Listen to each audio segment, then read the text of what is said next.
Donnan, you're very welcome. You're into your 23rd year of inter-county football. When you start as a 13-year-old, I guess you're just trying to survive.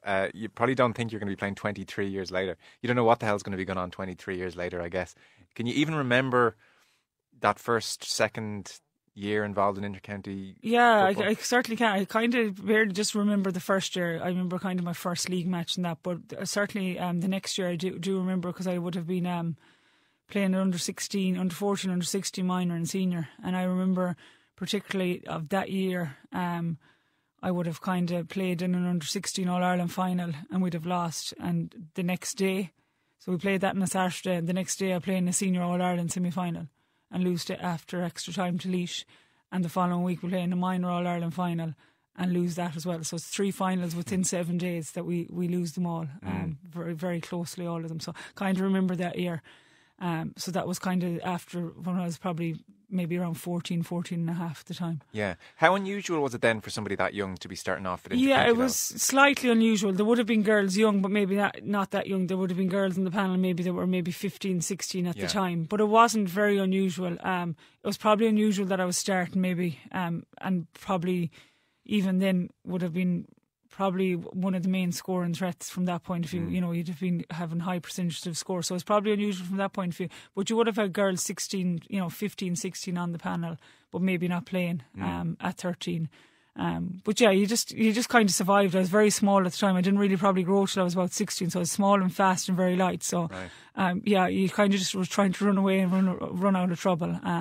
But yeah, you just got used to it. And, I played a huge amount of football. I was in a school in first year at the time as well, and which were synonymous with ladies football, and would have won 5 senior All-Irelands in a row and 3 junior. So I was in the mix of all that. I'm in the first year in school, and I got called up to the senior team on the back of our school winning 2 All-Irelands. Okay. So, you're playing a huge amount of football. I'm playing under 14, 16 minor, senior school, and then you're playing all of that at club. Yeah. So yeah, all you're doing is playing football really, and trying to go to school on top of it.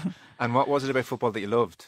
I suppose I just loved. I kind of started when I was in primary school at around 7, and I loved all sports, and I soon recognised I wasn't bad at them. I loved soccer, loved handball, played an awful lot of handball and racquetball and everything. Any sport, there are principals. Our principal was really, really into sport and encouraged me to play, even though I was the only girl in the school that played. No one else played. Was it a mixed school? It was a mixed school, yeah. So our principal at the time was Arthur Sullivan. His daughter Evie would have won the Rose of Tralee, so she'd have been in my class at school. So he just encouraged me to play, and he kind of noticed obviously that I was quite good at it, and I would have have a brother that's only 10 months older than me, so we'd have been in the same class at school. So, and I have a brother that's 11 months younger than me. So the 3 of us were in junior infants and senior infants, whatever. Right. So the 3 of us would have been always tipping around at home playing.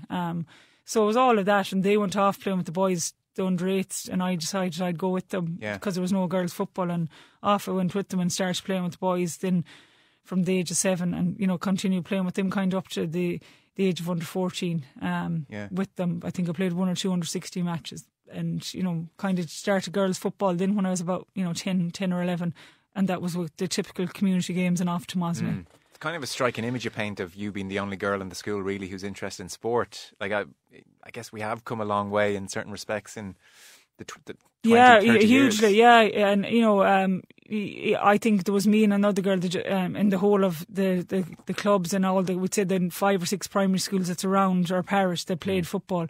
Yeah, so it's obviously hugely come around, and there's been a huge turnaround. But people often say, where does your skill level come from? And I definitely think that my time that I had exposed with the boys and playing with the boys probably made me a more intelligent footballer and probably more skillful footballer from playing with them. Like I have said it before, I played with the likes of Alan Dillon. You learn so much from the likes of them, and it definitely makes you a better footballer. And you can see it. You can see with girls that have played football now, and I know a lot of girls now that's in our panel or on the Cork panel or whatever that they've played with the lads. You can see the difference. So it's a good stepping stone, and even now in our club we'd encourage the girls to play at the lads team. They can play up to under 12 now, and then they have to step across, but they can play both to 12. So we'd always encourage them to go both because it's probably a little bit quicker and it develops their skills a lot better. And in your experience, physically, up until say that age, it's fine. comparable. It's fine. Physically up to probably under 12, probably under 14. After that, you do have to stop it because physically you're growing at a different rate. But certainly, up to under 12, it's certainly well able. Like under 14, I would have found no problem with it. But I can see why they try and maybe stop it after that, because depending on how you're physically developed, but also like depending on your skill level. Like you can be you mightn't be well developed, but you could have massive skill level. You know, when I was playing, no boys would want to mark you. I was just going to say, how do it's very self-conscious 11, 12-year-old male boy defenders take to being taken to the cleaners? No, they didn't like it. Like obviously, first of all, if they didn't know about you, they were like, oh, they'd laugh and think, oh, I'm marking a girl, it was fine. But then maybe a couple of minutes later, and you've scored a couple of goals, then they don't want to mark you. But by the time, you became a name then, so they knew you. They certainly didn't want to mark you, Yeah.